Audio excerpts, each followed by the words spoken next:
Madame, monsieur, bonsoir. À la une de cette édition du jeudi 2 février, le travail des futurs architectes de l'école de Nancy sur la ville de Troyes. Depuis leur visite de terrain fin septembre, ils ont imaginé la rénovation de 4 sites de la ville. Un projet qui a été présenté hier soir au musée d'art moderne et qui pourrait donner des idées aux élus troyens. Reportage dans ce journal. À Vendeuvre-sur-Barse, un exemple de plus de la délocalisation menaçante avec l'inquiétude des salariés de l'usine VSV Vendeuvre sous-vêtements. Ils craignent une fermeture de leur site de production textile car le coût du travail serait moins cher ailleurs à l'étranger. La mobilisation syndicale est lancée auprès des élus. À une semaine du Salon des artisans d'art à Troyes, une visite d'atelier à la fin de ce journal. Nous irons à Géraudot pour rencontrer Aurore Duport. Elle a 27 ans et elle est déjà maître verrier et peut-être bientôt meilleur ouvrier de France. Le fruit d'une passion coup de foudre, vous verrez ça tout à l'heure. Mais le sujet du jour, vous l'aurez deviné, c'est le froid bien sûr. La vigilance orange pour grand froid a été déclenchée cet après-midi par Météo France pour le département de l'Aube, comme pour une vingtaine d'autres départements de la moitié est de l'Hexagone. Les services de l'État sont sensibilisés, les mairies également, pour veiller aux personnes fragilisées par leur état, les enfants ou les personnes âgées. Les logements mal chauffés ou précaires comme les squats doivent être contactés ou visités selon la consigne préfectorale. La température du thermomètre enregistrée dans le département sont descendues très bas aujourd'hui. Moins 10 degrés au Risset, moins 9 à Barberet, Arcis-sur-Aube et Bar-sur-Aube, moins 8 à Nogent-sur-Seine, soit 8 degrés en dessous des normales de saison. Un froid dû aux vents qui viennent de l'est du continent européen. Explication de Météo France à Barberet avec Marie Delbès. Ce temps est bien sûr plus froid que la normale saisonnière. Les normales de saison pour un mois de février, c'est plutôt entre 0 le matin et 6 degrés l'après-midi. Et en ce moment, on est plutôt à moins 8, moins 10 le matin et pour les jours à venir, entre 0 et moins 4 degrés l'après-midi. Le vent donne une impression de froid ressenti plus grand qu'il ne l'est réellement. Il est principalement causé par la position de l'anticyclone. Le centre de l'anticyclone est sur le nord du continent européen. Et il y a une différence de pression assez importante entre le nord et le sud de l'Europe. Et donc, plus le vent est important. On voit très peu de neige à l'horizon. On a une perturbation qui va passer sur l'ouest de la France dimanche, qui va nous éviter. Et en fait, on ne voit pas de réelle chute de neige, hormis quelques flocons épars, mais qui ne devraient pas donner de couche au sol. Et je vous rappelle que le département de l'Aube est placé depuis hier au niveau 2 du plan grand froid. Le SAMU social, le 115, va donc accentuer ses maraudes entre 20h et minuit chaque jour dans l'agglomération troyenne. En bref, sachez que l'automobiliste gravement blessée hier soir dans un accident au sud-est de Romilly, à Drou-Sainte-Marie, est décédée. Elle avait 31 ans et était originaire de Saint-Oulphe, à 6 km du lieu de l'accident. C'est le deuxième sinistre mortel sur les routes auboises depuis le 1er janvier. Le retour à Troyes des élèves architectes de Nancy. Ils étaient venus, vous en souvenez peut-être, sur place fin septembre pour travailler sur la cité Tricasse et proposer des idées pour réhabiliter certains sites comme l'usine Fraffort, une partie de l'Hôtel-Dieu, la clinique des Ursulines ou bien le site Danton-Charlemagne, une friche dans la tête du bouchon. Le fruit de leur travail a été présenté hier devant les professionnels au musée d'art moderne. Il servira de vitrine et qui sait de base pour une prochaine réhabilitation. C'est au minimum un nouveau regard sur la ville. Annabelle Millet. La centaine d'étudiants en architecture n'a eu que quelques heures pour visiter le site, sujet de travail. L'Hôtel-Dieu, les Ursulines, le quartier Danton-Charlemagne et Fraffort ont été ainsi repensés. Hier, à Troyes, ces projets ont été présentés aux acteurs de l'urbanisme ou encore du patrimoine, des professionnels qui ont paru apprécier les propositions des étudiants. L'idée est que quand on fait quelque chose, il faut absolument se retourner vers l'histoire avant de se lancer dans quelque construction que ce soit. Et là, je trouve que c'est très bien, dans cette école de Nancy, on leur apprend donc à considérer le patrimoine avant de faire des projets. Et leur analyse démontre qu'on peut faire du bon travail en restant humble par rapport à ce patrimoine ancien. Les projets ont montré un respect des bâtiments et de leur histoire, une bonne lecture de leur intégration dans leur environnement, une réflexion remarquée par les professionnels. Longtemps, la réhabilitation a été quelque chose qui a été ignoré au sein des écoles d'architecture et dont le prolongement a été le rejet par la profession, comme quelque chose, un sujet qui n'était pas les plus valorisants. Aujourd'hui, on replonge l'architecte dans la réalité de la ville et dans la modestie du geste architectural au travers de la prise en compte de ce qui fut et de ce qui sera. Camille et Chloé ont planché sur le site Fraffort, berceau de Babigros. Elles ont construit un projet en écoutant et en entendant les habitants du quartier. Le plus important pour nous, c'était de conserver l'aspect convivial en fait, de ce bâtiment et de le remettre au goût du jour pour en faire profiter les habitants et les Troyens en général. Ce qui nous a beaucoup intéressé, c'était de parler aux habitants en fait, qui habitaient juste à côté. Et, ça a permis qu'ils expriment en fait leur regret et leur nostalgie de l'ancienne activité de cette usine. Donc c'est ce qu'on a voulu retrouver dans notre projet en fait. Pour la municipalité troyenne, ces projets sont une belle promotion.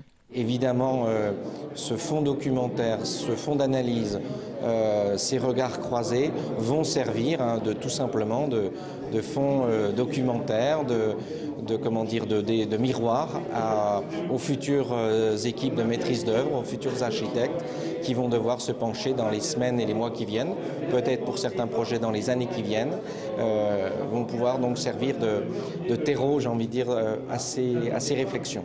Un document de 94 pages rassemblant les projets et leur analyse sera bientôt édité et distribué aux collectivités troyennes et aux écoles d'architecture. Ce matin, à Vendeuvre-sur-Barse, les membres de la CGT ont distribué une pétition pour alerter l'opinion publique sur le sort d'une entreprise locale, VSV, Vendeuvre sous-vêtements, membre du groupe Zanier qui produit des textiles. Et des échéances juridiques laissent planer l'incertitude sur cette entreprise qui emploie aujourd'hui 35 salariés et réalise principalement la confection de body pour bébés et pour enfants. Mais la concurrence étrangère risque d'avoir raison du site au bois. Sur place, le reportage de Cyril Tavernet.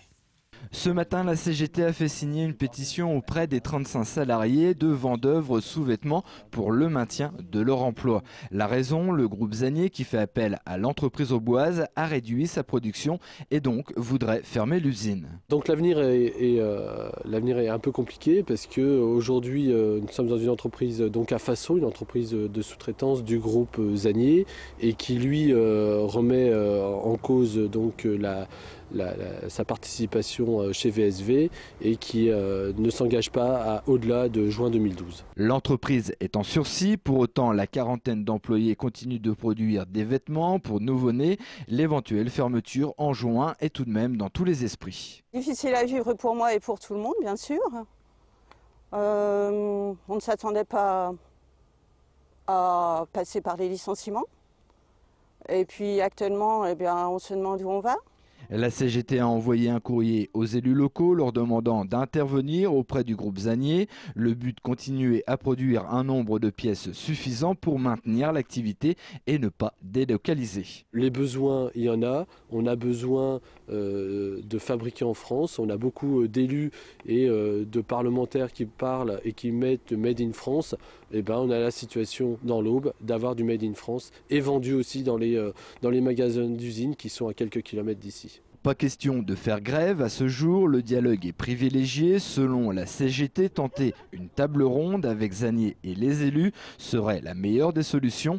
Le directeur n'a pas souhaité répondre à nos questions et ne nous a pas autorisé à filmer l'intérieur de son entreprise. Il craint que la médiatisation de cette situation se retourne contre lui. Affaire à suivre. Direction Géraudot à présent pour rencontrer l'une des participantes du prochain salon des artisans d'art. Il aura lieu au parc des expositions de Troyes du 10 au 13 février prochain. C'est une artiste du verre qui nous a ouvert les portes de son atelier, Aurore Duport. Elle est maître verrier. Elle a 27 ans et elle a déjà une riche expérience du métier. Elle compte bien devenir dans quelques années meilleure ouvrier de France au service de la restauration ou de la réalisation de vitraux. Reportage signé Christian Viera. À Géraudot, dans son atelier de 10 mètres carrés, Aurore taille et sculpte la lumière. Donc j'essaye de me faire des challenges entre guillemets en verre, ce qui me permet de faire par exemple des coupes de verre, je dirais, assez compliquées, assez difficiles. Aurore est maître verrier et ce depuis l'âge de 15 ans. Une vocation née suite à un voyage avec ses parents. On est parti à Chypre faire un voyage et je suis tombée sur une église où tout était en or à l'intérieur, les icônes et tout, et il y avait des vitraux magnifiques et ça a fait le tilt. Aujourd'hui, à 27 ans, cette amoureuse de dessin et d'histoire a su préserver sa vocation intacte. C'est un métier entre guillemets qui n'a pas énormément de débouchés, de penser à autre chose, mais Je vois pas, je sais pas et puis j'ai pas envie. Sa formation s'est partagée entre la France et l'Angleterre, une occasion pour elle de remettre en état des œuvres quasi détruites. Il y a une fois, j'étais dans un atelier donc en Charente où on a restauré un vitrail qui était donc du 15e siècle, qui avait été brûlé. Et au bout des 6 mois, le panneau a été restitué donc à la loupe, à la pince à épiler, enfin tout ce qu'on a pu retrouver. Et ben, c'est un panneau, je trouve, qui était d'une beauté au niveau peinture, couleur, qui m'a énormément touchée parce que de le voir en 1000 morceaux et de pouvoir le restituer comme il était, bon il n'y a rien de plus beau quoi. Du beau. Voilà ce que propose l'atelier du vitrail. Les services que je propose, c'est la restauration et la création. Donc là, par exemple, vous avez 2 portes qui appartiennent à des particuliers, donc qui sont en train d'être restaurées, enfin qui sont même terminées, il n'y a plus qu'un bon nettoyage à faire. Ce sont des vitraux du XVIe siècle, qui ne sont pas encore restaurés. Ici, les pièces sont uniques. Les prix varient entre 30 et plusieurs milliers d'euros, en fonction notamment du choix du verre. Donc c'est un verre industriel, il y a des striures, et puis je dirais, il est plat, c'est un verre plat, il est juste coloré, teint dans la masse. Donc là par exemple, c'est un verre américain bariolé, donc qui est soufflé à la bouche. Aurore est devenue une spécialiste. Elle tentera l'an prochain le concours du meilleur ouvrier de France, une occasion de laisser sa trace, comme ses prédécesseurs. Dans certains vitraux aussi, on retrouve les verriers qui ont laissé des messages. Il n'y a que nous qui pouvons les voir, les verriers, et quand ils sont en hauteur, les gens voient que, je dirais, un ensemble, mais nous, on voit des détails, et ça, c'est super. Tellement super qu'elle prend le temps de partager son savoir-faire à l'occasion d'ateliers dans des écoles, mais également avec des adultes. Et rendez-vous donc le week-end prochain au Salon des Artisans d'Art. On referme ce journal avec la venue du conservateur en chef à la Bibliothèque nationale de France pour présenter le nouveau dictionnaire encyclopédique du livre à l'invitation de l'association des Amis des médiathèques de l'agglomération troyenne. Jean-Dominique Mello proposait en fin d'après-midi une conférence autour de cet ouvrage qui vient de sortir. Il est lui-même le coordinateur scientifique de cette publication, un outil de référence qui rappelle l'histoire du livre et notamment la place de Troyes dans le monde de l'édition. Jean-Dominique Mello est au micro de Cyril Tavernet. C'est un projet unique en Europe et même dans le monde.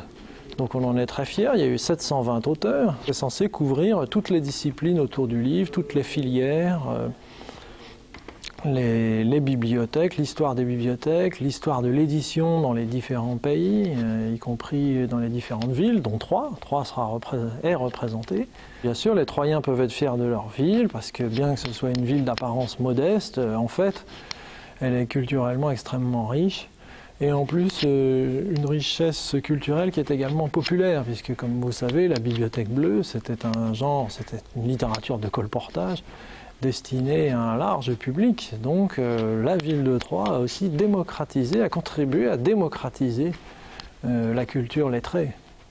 Et c'est la fin de ce journal. Je vous rappelle les conseils de prudence en cette période de grand froid qui s'installe dans l'Aube pour les jours à venir. Les prévisions météo glaçantes, justement, c'est dans un instant. Très belle soirée à vous. Demain, ce sera Damien Ardois à la présentation du JT. À bientôt.